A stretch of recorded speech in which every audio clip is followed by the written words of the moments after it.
गोरखपुर के रामगढ़ ताल स्थित नौका विहार में रविवार रात स्पीड बोट की टक्कर से बड़ा हादसा हो गया। हादसे में सिर पर गंभीर चोट लगने से 20 वर्षीय लखमुद्दीन की मौत हो गई, जबकि 8 अन्य लोग घायल हो गए हैं। घटना के बाद प्रशासन ने जांच के आदेश दिए और दोनों नाव चालकों के खिलाफ मुकदमा दर्ज कर लिया गया। जानकारी के मुताबिक कुशीनगर जिले के हाटा क्षेत्र के रहने वाले कयामुद्दीन अंसारी अपने परिवार और रिश्तेदारों के साथ रविवार शाम रामगढ़ ताल घूमने आए थे। रात करीब 8 बजे नौका विहार पहुंचने के बाद परिवार के लोगों ने बोटिंग करने का फैसला किया। प्लेटफॉर्म नंबर 5 से टिकट लेकर 9 लोग एक बोट पर सवार हुए। इसी दौरान सामने से आ रही एक स्पीड बोट ने उनकी नाव में जोरदार टक्कर मार दी। टक्कर इतनी तेज थी कि नाव में बैठे लोगों में अफरा तफरी मच गई और चीख पुकार शुरू हो गई। मौके पर मौजूद सुरक्षा कर्मियों ने तुरंत राहत और बचाव कार्य शुरू किया। सभी घायलों को बाहर निकालकर जिला अस्पताल पहुँचाया गया, जहाँ डॉक्टरों ने लखमुद्दीन को मृत घोषित कर दिया। बाकी घायलों का इलाज शुरू किया गया। अरे अभी हम लोग घूमने आए थे नौका विहार और जो नाव वाले थे उनसे में हम सवार हुए धीरे, जो बहुत कम धीरे चलाता है, वो ज़्यादा तेज नहीं चलाता। बच्चे लोग थे हम लोग और अभी हमको लगता है 100 मीटर भी नहीं गए, ये तो पता नहीं कहाँ से इतना तेज लेकर के आया, मार दिया धड़ाक दे। मृतक लखमुद्दीन 12वीं का छात्र था। परिजनों के अनुसार वह आगे ITI में प्रवेश लेने की तैयारी कर रहा था। अचानक हुए इस हादसे से परिवार में मातम पसरा हुआ है। मृतक के भाई सलाउद्दीन की तहरीर पर पुलिस ने दोनों नाव चालकों कुशीनगर निवासी अभिषेक साहनी और जंगल काकोड़िया निवासी अभिषेक कोण के खिलाफ मुकदमा दर्ज किया है। पुलिस ने एक चालक को हिरासत में लिया है, जबकि दूसरे की तलाश जारी है।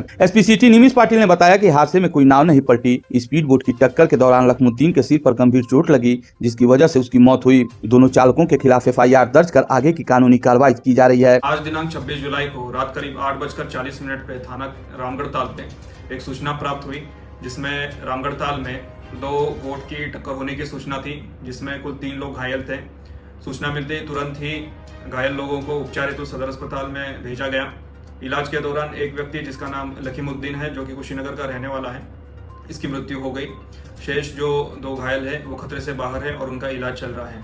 घटना के बारे में अधिक जानकारी की तो 2 नाव जो स्पीड की वजह से एक दूसरे से टक्कर हो गई थी, उस वजह से जो मृतक है उसके सर पे चोट आई थी और उस वजह से उसकी मृत्यु हुई है।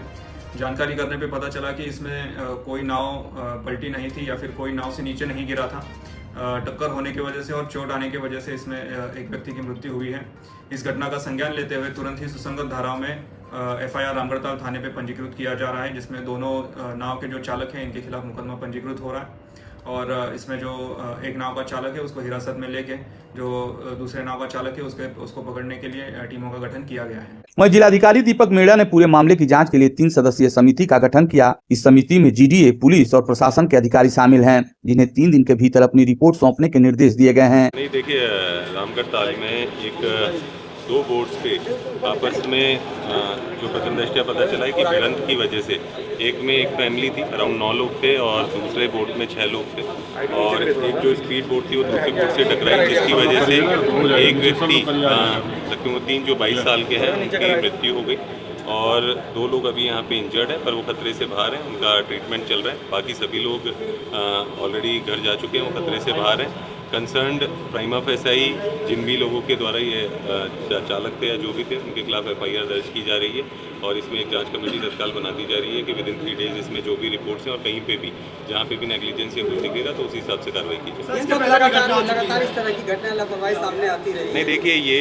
अभी किसी को नहीं पता कि इंसिडेंट कैसे हुआ है और क्या हुआ है। अगर परिवार से भी पूछे, किसी को नहीं पता कि गलती किसकी है, तो इसीलिए किसी चीज़ पे भी पहले कमेंट करना सही नहीं है। मेरा ये कहना है कि हमारी पहली प्राथमिकता है कि जो परिवार है या जो 1-2 लोग इंजर्ड है, पहले उनका समुचित इलाज किया जाए और इसकी तय तक जो भी अगर कहीं पे भी इसमें जैसा आप कह रहे हैं अगर कोई नेग्लिजेंस है तो कार्रवाई भी की जाएगी। घटना के बाद गोरखपुर विकास प्राधिकरण के उपाध्यक्ष अभिनव गोपाल ने बड़ा फैसला लेते हुए कहा कि अब रामगढ़ ताल में सूर्यास्त के बाद वोटिंग की अनुमति नहीं दी जाएगी, ताकि भविष्य में इस तरह की घटनाओं को रोका जा सके। गौरतलब है कि रामगढ़ ताल के नौका विहार में यह पहला हादसा नहीं, 22 जुलाई 2025 को भी 2 बोटों की टक्कर में एक परिवार के 3 लोग घायल हो गए थे। उस मामले की जाँच में सामने आया कि एक बोट चालक ने शराब का सेवन किया था। इसके बावजूद सुरक्षा व्यवस्था और संचालन व्यवस्था में अपेक्षित सुधार नहीं हो सका। रामगढ़ ताल का नौका विहार गोरखपुर का प्रमुख पर्यटन स्थल माना जाता है। यहाँ रोजाना बड़ी संख्या में स्थानीय लोग और दूसरे जिलों से आने वाले पर्यटक बोटिंग, क्रूज और फ्लोटिंग रेस्टोरेंट समेत अन्य गतिविधियों का आनंद लेने पहुँचते हैं। ऐसे में लगातार सामने आ रहे हादसे सुरक्षा और बोट संचालन के मानकों पर गंभीर सवाल खड़े कर रहे हैं। अब सभी की नजर इस जाँच रिपोर्ट और प्रशासन की आगे की कार्रवाई पर बनी हुई है।